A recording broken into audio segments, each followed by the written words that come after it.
Volume 2, capítulo 45. Individualidade. Individualidade, um poder. Cada ser humano criado à imagem de Deus é dotado de uma certa faculdade própria do Criador. A individualidade, faculdade esta de pensar e agir.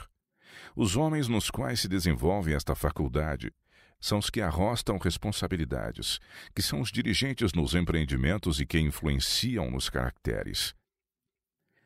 Cada qual tem uma individualidade distinta. O Evangelho trata com indivíduos. Cada ser humano tem uma alma a ser salva ou a perder.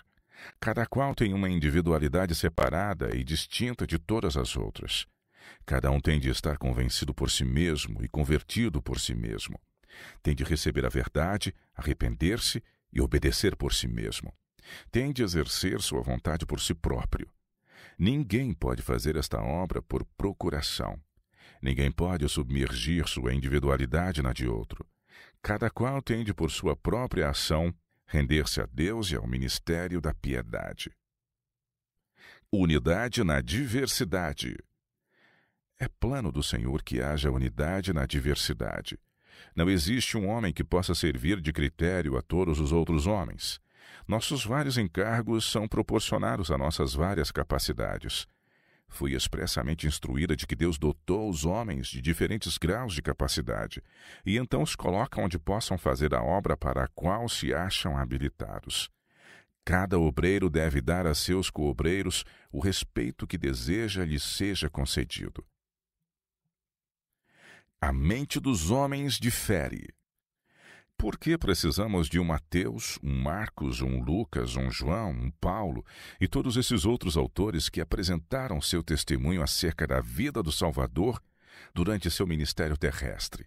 Por que não poderia um dos discípulos ter escrito um relatório completo, dando-nos assim um concatenado registro da vida e obra de Cristo? Os evangelhos diferem, todavia neles o registro se une num todo harmonioso. Um autor apresenta pontos que outro não apresenta. Se esses pontos são essenciais, por que não os mencionam todos os autores?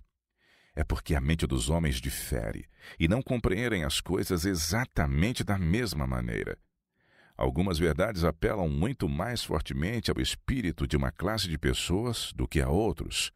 Alguns pontos se afiguram muito mais importantes a alguns do que a outros. O mesmo caso se aplica aos oradores.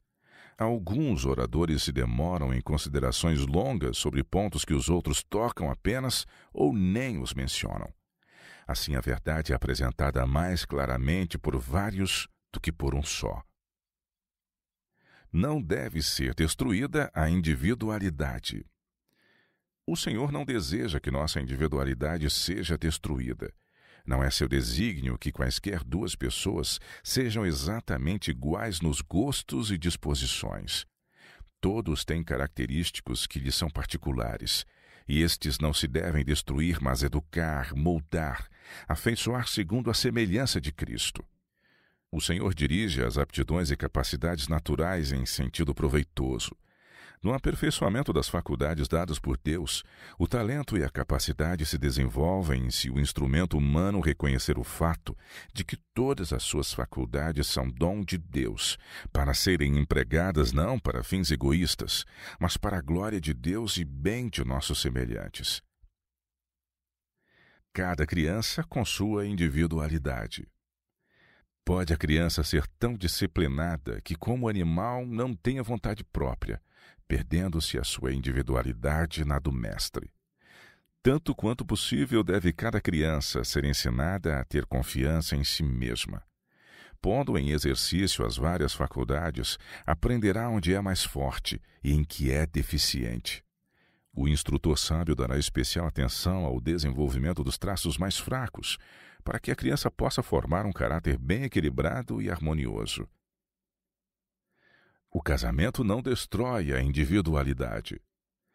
Nem o marido nem a esposa devem pensar em exercer governo arbitrário um sobre o outro. Não intentem impor um ao outro os seus desejos. Não é possível fazer isso e, ao mesmo tempo, reter o amor mútuo. Sede bondosos, pacientes, longânimos, corteses e cheios de consideração mútua.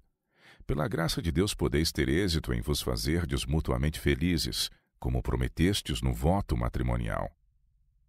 Marido e mulher devem preservar a individualidade.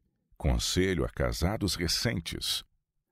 Em vossa união vitalícia, vossas afeições deverão ser tributárias à felicidade mútua. Cada um deve promover a felicidade do outro. Esta é a vontade de Deus a vosso respeito.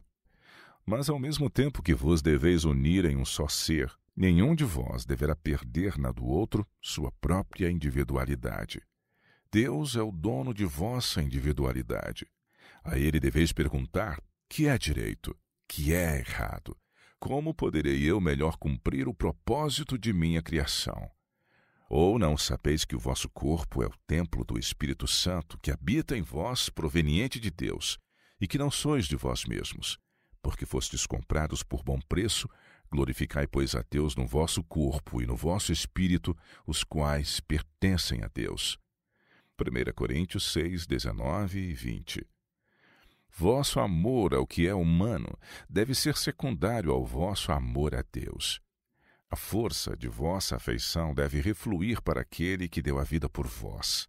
Vivendo para Deus, a alma faz convergir nele suas melhores e mais elevadas afeições. É para aquele que morreu por vós a maior manifestação do vosso amor. Se assim for, vosso amor mútuo será segundo o plano do céu.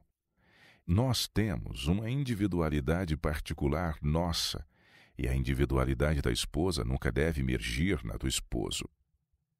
A consagração aformoseia a individualidade. A vida consagrada ao serviço de Deus se desenvolverá e embelezará em sua individualidade. Pessoa alguma pode emergir sua individualidade na de outro, mas todos nós, como indivíduos, somos enxertados no tronco Pai, e aí haverá unidade na diversidade.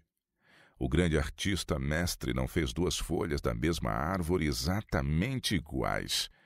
Assim, seu poder criador não dá a todas as mentes a mesma semelhança. São criadas para viver através dos séculos sem fim e deve haver completa unidade.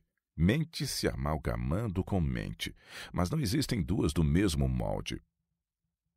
Deus dá a cada um uma obra individual. As coisas do mundo natural devem ser consideradas e sua lição aplicada à vida espiritual, ao crescimento espiritual. A todo o homem, Deus, não o homem, deu sua obra. Esta é uma obra individual, a formação de um caráter segundo a semelhança divina. Não deve o lírio porfiar por ser semelhante à rosa. Há distinções na formação das flores e nos frutos, mas todos derivam de Deus, sua variedade peculiar. Todos pertencem ao Senhor. Assim é o propósito de Deus, que mesmo os melhores dentre os homens não tenham todos as mesmas qualidades. Respeito mútuo. Todos nós temos uma obra a fazer. Podemos ter nacionalidades diversas, mas todos devemos ser um em Cristo.